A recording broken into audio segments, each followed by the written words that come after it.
Coach led at halftime by a couple, led by 5 early in the second half, and then Minnesota had a big couple of runs, 13-1, 12-2, and we just weren't able to recover from that in that stretch. What did you see in that stretch, and what happened there, I guess? Boy, great question. You know, it's one of those where you're kind of just playing pretty well, and literally, I don't know why the wheels fell off. We had, you know, Amir Coffey got going a little bit, and then Isaiah Washington just had his way with us, and it wasn't that they were doing anything. We got a little out of sorts defensively, and again, Isaiah Washington, give him credit coming off the bench, and you know, he has a huge night, and with 4 assists, no turnovers, and that's the one thing we couldn't do tonight. We couldn't turn them over, and we didn't deny very well. They did a little, set a little back screen on us, and their bigs were able to catch, and they initiated offense, and we didn't handle that very well. Yeah, it appeared like maybe a little bit in the second half we got caught a little bit on our rotations. We were chasing a little bit, but boy, they really shot the ball well. They made us, every time we made any mistake defensively, even if it was small, they made us pay the price. Well, and that's the one thing that's happened with us is, you know, our ball screen coverage has been so good, and it's really been one of the strengths of our defense. And yet tonight, it looked like we'd never practiced it. And Georgie was out of sorts a little bit, and you know, they did something that we haven't seen a lot of. Was they had their guards set a screen on their bigs, and you know, that's not something that you practice every day. And we got caught in some switches, and they exploited us. And again, their size on the perimeter was a problem. And again, give Minnesota a lot of credit for that. Yeah, I saw where Coffey got Georgie at the top of the key there, and you could tell that they took advantage of that a few times and had some success making. And we got caught on that switch, but.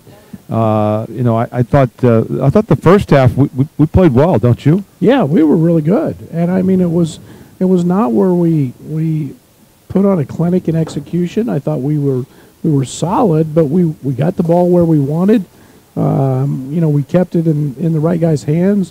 Of course, Trent had it going tonight and had a big night, but again, it was we got some good looks. Tev, I thought, had some really clean looks, and we played in rhythm.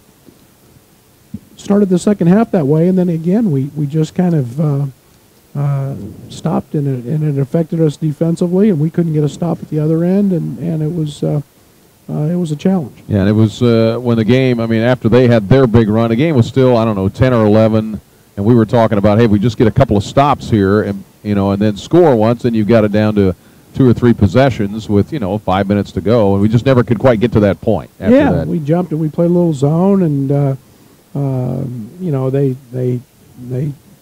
got the ball into the middle of the paint and against that, and again we were, you know, it was frustrating because we didn't do some of the things we had to do, and you know, Georgie again had 2 rebounds, and we're not going to win many games when he's getting 2 rebounds, and you know, then we got a little rattled on the offensive end, and we didn't execute and move the ball, and that's shows in our assist total. But you know, we got to learn, we got to bounce back, we got to toughen up on the road.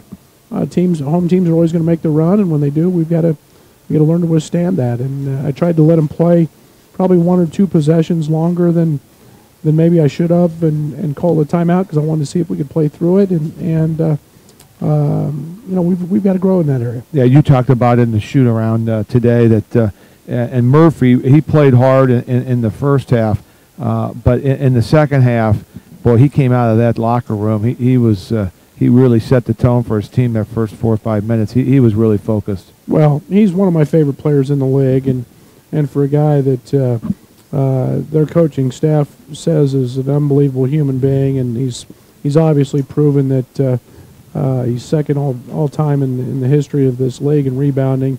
That second half was his to start with, and he got to a level that was pretty effective, and he drug his other guys with him. He drug Coffey with him, and Isaiah Washington, and those guys were really good tonight. Well, we've spanned the globe traveling this year. Now we get to go home for 3 games. Yeah, I'm in a row. I'm excited about that. We got a 1:15 or 1 o'clock afternoon start on Saturday against a Nebraska team that we opened Big Ten play with, and we haven't seen them in quite some time. And you know, their 10 Miles does a great job, and they've got one of the premier wings in our league, and Palmer. So we'll see if we can bounce back and get a little better, and then it's a couple more on the week after that. So it'll be nice to be home a little bit in front of our great fans and in the State Farm Center. All right. Well, Coach, we'll let you go. We'll get ready to get on the plane and get home. Let's go home for a while. Thank you. Appreciate it. All right. Brad Underwood, coach of the Illini, down in the locker room.